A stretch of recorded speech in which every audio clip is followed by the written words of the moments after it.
behind them, the air is thick with the scent of sweat and dust. Soldiers march, markets bustle, and temples rise against the horizon.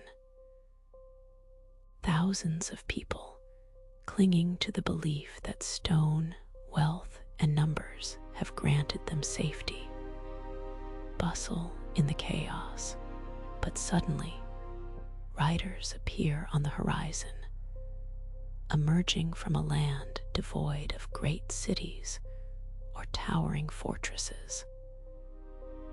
In mere years, kingdoms fall, cities burn, and empires that endured for centuries crumble. It feels as if the world itself is fracturing.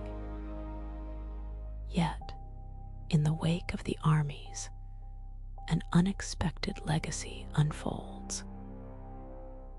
The very routes once traversed by Mongol warriors transform, becoming pathways for merchants, engineers, diplomats, religions, technologies, ideas, and diseases to span continents.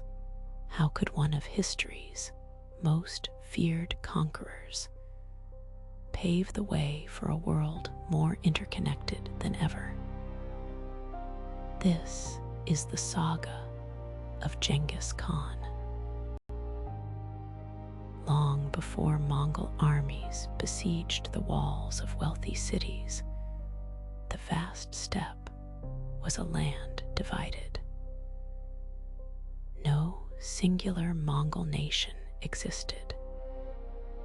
Instead, tribes and clans vied for power, forming fleeting alliances amidst age-old grievances. Families fought for grazing land, animals, marriage ties, and protection. Promises made in spring could vanish by winter.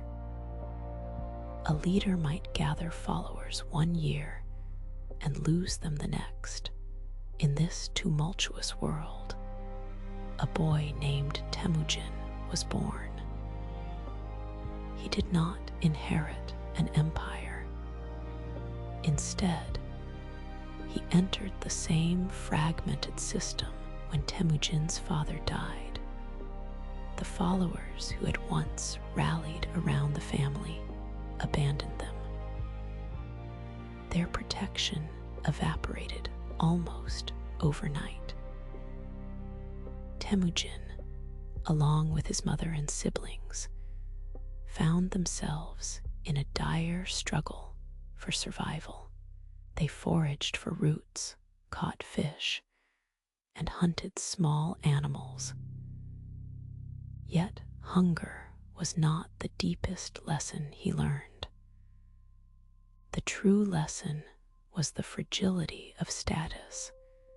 It could vanish in a heartbeat. A respected family name held little weight when no one was willing to defend it. Blood could forge loyalty, yet it could also birth rivalry. Later, enemies captured Temujin, forcing him into a heavy wooden collar. His escape was only made possible by the choice of another person to help him.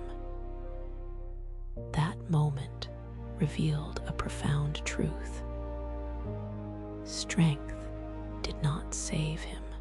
His father's reputation offered no protection. Instead, it was a single act of loyalty that offered him freedom. As Temujin matured, he married Bert, securing a vital alliance and momentarily igniting the hope of stability. But soon, Bert was taken by the Merkit, a rival faction. Temujin could not rescue her alone. Desperate, he sought aid from Togrul, a powerful leader connected to his father, and Jamaka, his once beloved sworn brother. Together, they mounted an attack against the Merkit, successfully bringing Bert back home.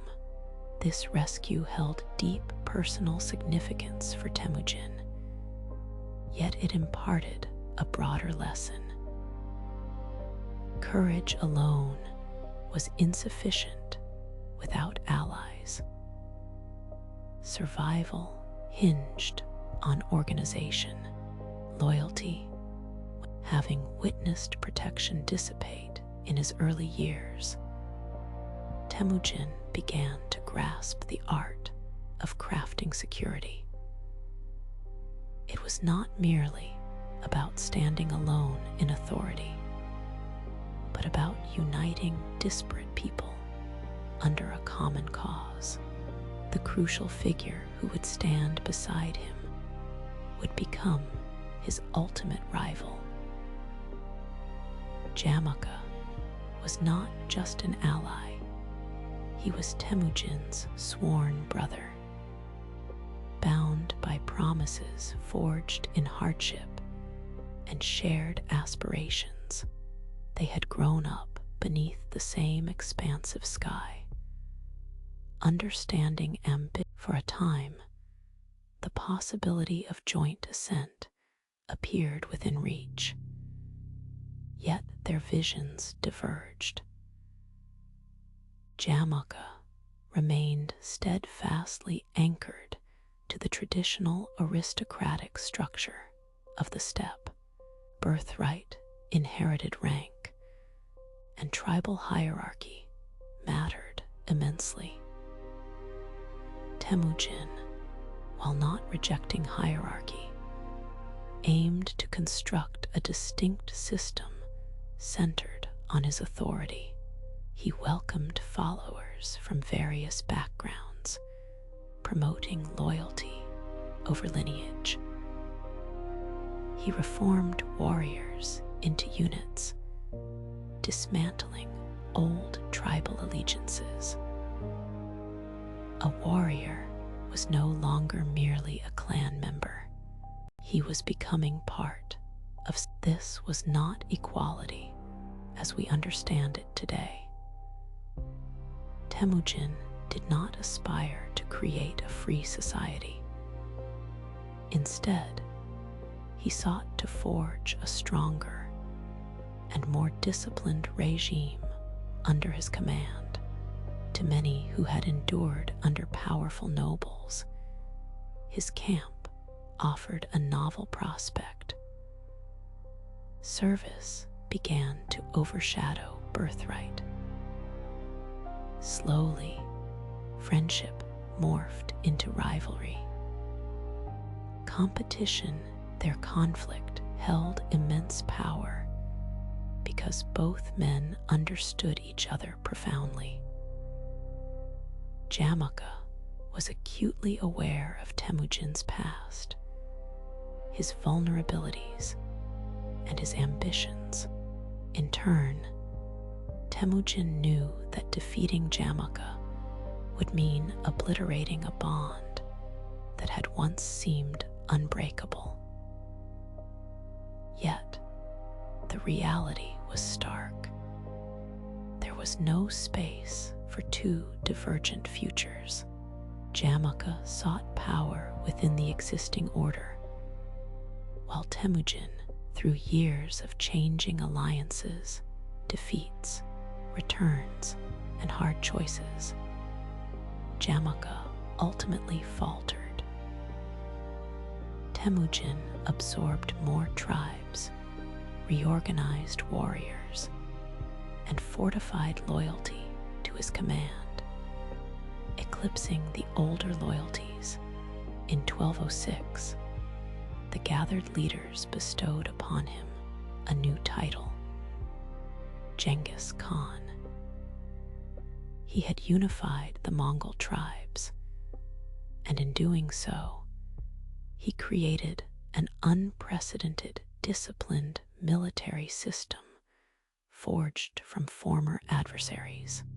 This revolutionary force would not, as the Mongol armies surged outward, kingdoms soon discovered that their might did not stem from a singular secret weapon.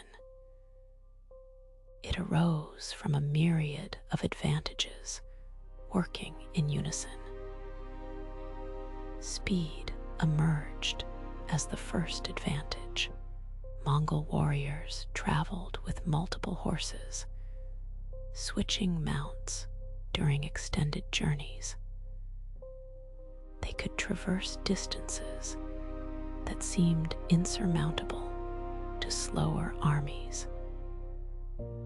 They appeared where enemies least suspected, yet this movement was not chaotic.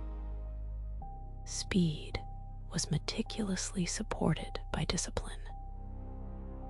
Units adhered to clear directives. Commanders could disperse armies across vast areas and regroup them at opportune moments. A retreat might be genuine, or a ruse designed to lure defenders away from safety.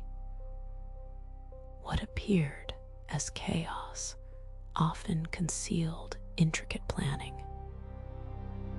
Information became another pivotal element. Scouts rode ahead, merchants spread news, and prisoners, along with local guides, unveiled roads, defenses, supplies, and political intrigues. The Mongols studied more than just armies. They scrutinized fear, mistrust, and the concealed weaknesses within powerful states. A kingdom might boast high walls and countless soldiers, but if its leaders harbored distrust, despite their lack of stone walls, the Mongols were not oblivious to the knowledge held by settled civilizations. They absorbed it eagerly. Engineers from China and Central Asia aided in constructing siege weapons. Translators facilitated negotiations and unveiled intelligence. Administrators helped govern the conquered lands, while craftsmen and specialists were deployed wherever their skills could be most effective. Each victory, this evolving military structure, became its most formidable strength. After each conquest, the army grew increasingly capable. Fear always traveled ahead of them. Cities that dared to resist faced catastrophic retribution. Stories of destruction often raced to neighboring lands before the Mongol riders arrived. Some rulers chose surrender, believing resistance would yield even worse. For the Mongols, fear could hasten a campaign. For civilians, it brought unbearable loss. Campaigns against Western Xia and the Jin dynasty educated the Mongols on battling fortified states and adapting to prolonged warfare. Yet the greatest trial awaited them with the Khwarezmian Empire. What commenced with the slaying of merchants and envoys escalated. Mongol armies traversed vast distances.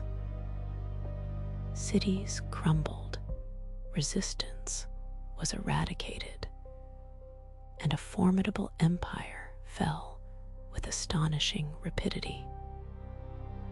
Yet the Mongols were not prevailing merely due to their brutality. They triumphed by harmonizing speed, intelligence, discipline, adaptation, and fear.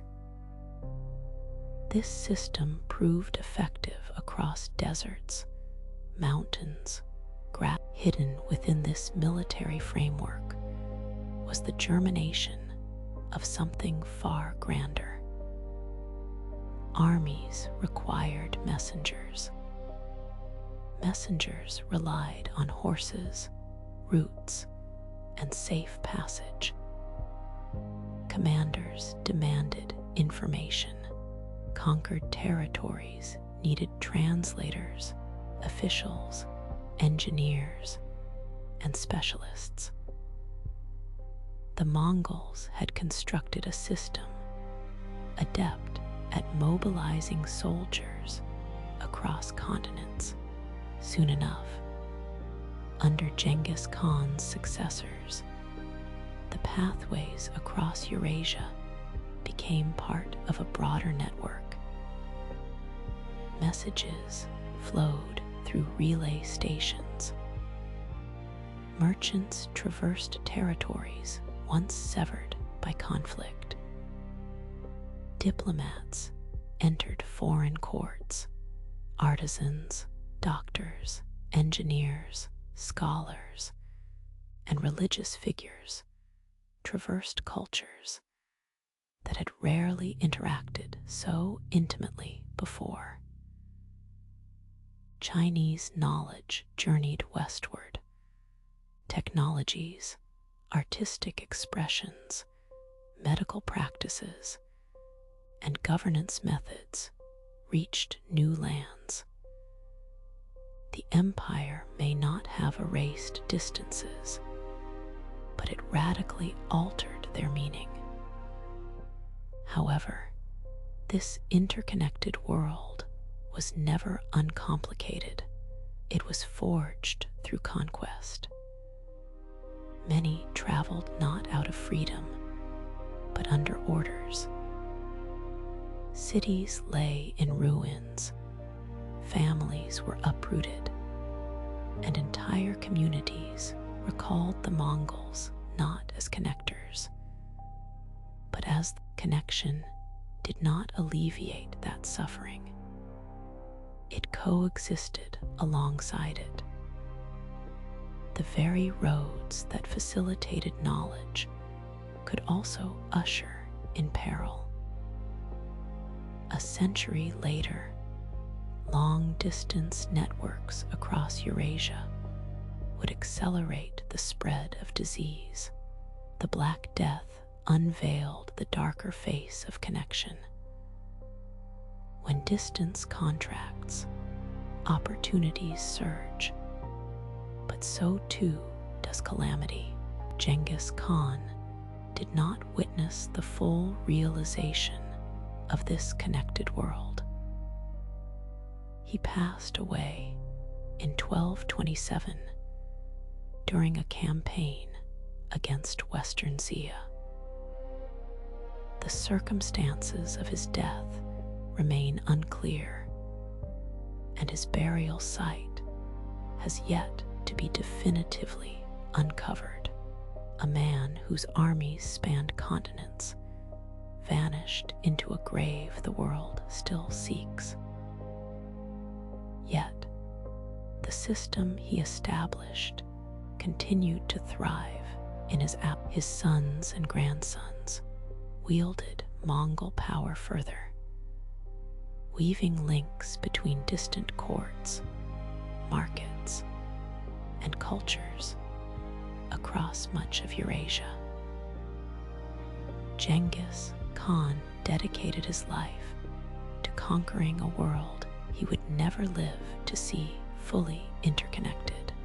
His empire wrought destruction on a scale that many societies would not forget. Yet, it also opened routes through which distant civilizations engaged. This paradox encapsulates his legacy. While people remember the worlds he obliterated, The empire he ignited also drew distant realms closer. His tale serves as a reminder that history often defies simplistic judgment. The same system can engender order for some while inflicting loss on others. The same road may convey knowledge in one direction. This lesson resonates even today. Strength alone is insufficient. What truly matters is how we wield it, the connections we forge, and the repercussions that linger long after our choices are made. Before embarking on a path, we must ponder who stands to gain, who may suffer, and what consequences may endure beyond the moment. Do you believe Genghis Khan should be remembered more for his